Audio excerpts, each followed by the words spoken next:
ஆதியாகமம் 12:1.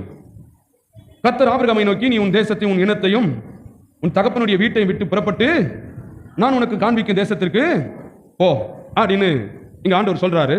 சொல்லிட்டு 2வது வசனம், நான் உன்னை யாரும் வாசிக்க வேண்டாம், நானே வாசிக்கிறேன். நான் உன்னை பெரிய ஜாதியாக்கி உன்னை ஆசீர்வதித்து உன் பேரை பெருமைப்படுத்துவேன், நீ ஆசீர்வாதமாய் இருப்பாய். 3வது, உன்னை ஆசீர்வதிக்கிறவர்களை ஆசீர்வதிப்பேன், உன்னை சபிக்கிறவர்களை சபிப்பேன். பூமியில் உள்ள வம்சம் எல்லாம் உனக்குள் ஆசீர்வாதத்தை இவனை தான் ஸ்டார்டிங் வைக்கிறாரு. ரட்சிப்பை இவன் மூலமாக தான் உண்டாக போகுது. இயேசுவே இவனுடைய சந்ததியில் தான் பிறக்க போகுது. ஏன்னா நோவான் காலத்தில் எல்லாம் முடிஞ்சாச்சு இல்லையா? அந்த சேத்துன்ற ஒரு வம்சம், அதில் பயபக்தியாக இருந்தேன் பார்த்தீங்களா? தேவனை அறிந்து இந்த பாவத்தில் வாழ்ந்த மக்கள் மத்தியில் இந்த சேத்துன்ற வம்சத்தில் பிறந்தவன் தான் ஆபிரகாம் இல்லையா? இந்த ஆபிரகாம பாருங்க சொல்றாரு, அப்பா நான் யாருன்ற காமிக்க வேண்டிய நேரம் வந்துருச்சு அப்படின்னு சொல்லிட்டு கவனிங்க.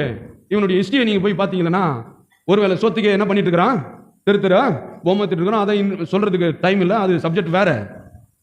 அப்பேற்பட்ட ஒரு வாழ்ந்திருந்த ஒரு ஜீரோ வந்து ஒண்ணுமே கிடையாது ஒரு ஆளு, அவனை தூக்கி இப்படி சொல்றாரு. எப்படி சொல்றாரு? உன் தேசத்தை உன் இனத்தை எல்லாம் விட்டுட்டு வா அப்படின்னா என்ன, இதெல்லாம் டோட்டலா வேணாம் அப்படின்னு நிறைய பேர் இப்படிதான் எடுத்துக்கிறாங்க. அது சொல்றாரு, நான் உன்னை பெரிய ஜாதியாக்கி, எல்லாம் சொல்லுங்க, நான் உன்னை பெரிய ஜாதியாக்கி உன்னை ஆசீர்வதித்து உன் பேரை பெருமைப்படுத்துவேன், நீ ஆசீர்வாதமா இருப்பாய். போயிட்டீங்களா சர்ச்சுக்கு? நிறைய பேர் பாருங்க போட்டோ காமிப்பாங்க, முன்னாடி பாருங்க, நான் நல்லா நகை பூவெல்லாம் போட்டிருந்தேன், இது பழைய போட்டா, இப்போ நீ பாருங்க அடியே நான் இப்படி ஆயிருக்கேன்.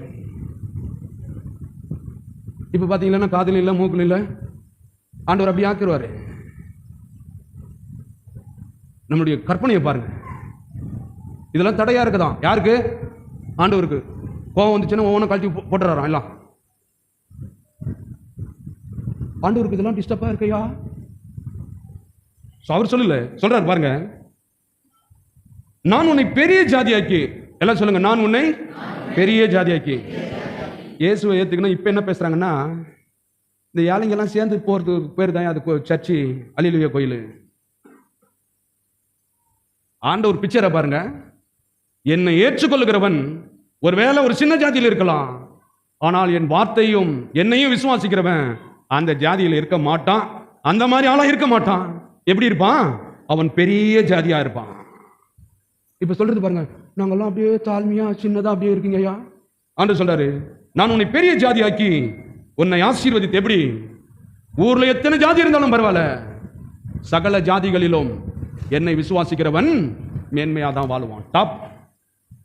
இவங்க சொல்றது பாருங்க, இப்ப ஏசு ஏத்துட்டு, நான் ஃபர்ஸ்ட் நல்லா நகை நெட்டு எல்லாம் வச்சிருந்தேன், வெள்ளம் காய்ச்சி விட்டுட்டு வந்துட்டேன் அப்படின்னு. ஆண்டவர் சொல்றாரு, முன்ன இருந்ததை காட்டிலும் 1000 மடங்கு உன்னை ஆசீர்வதிக்கிறவர் தான் தேவன். வேதத்தை எப்படி பார்க்கறீங்க நீங்க? என்ன கண்ணோட்டத்தில் பார்க்கிறோம்? இன்னைக்கு பாருங்க, நம்ம போடுற ட்ரெஸ்ஸவே கிண்டல் பண்றான், நம்ம பண்ற ஜபத்தவே கிண்டல் பண்றான், நம்ம கத்தர் தான் பண்றான். ஆனா என்ன விஷயம், சத்தியத்தை சத்தியமாய் கேட்டிருந்தால் உங்களுடைய குவாலிட்டி, குவான்டிட்டி, தரம் எல்லாம் உயர்ந்திருக்கும், மாறி இருக்கும். காட்ட வேண்டிய அளவுக்கு ஜனங்கள் என்ன பண்ணல, காட்டல. ஏன்? சத்தியம் என்ன பண்ணல, ஜனங்களுக்குள்ள போகத்தினால தான்.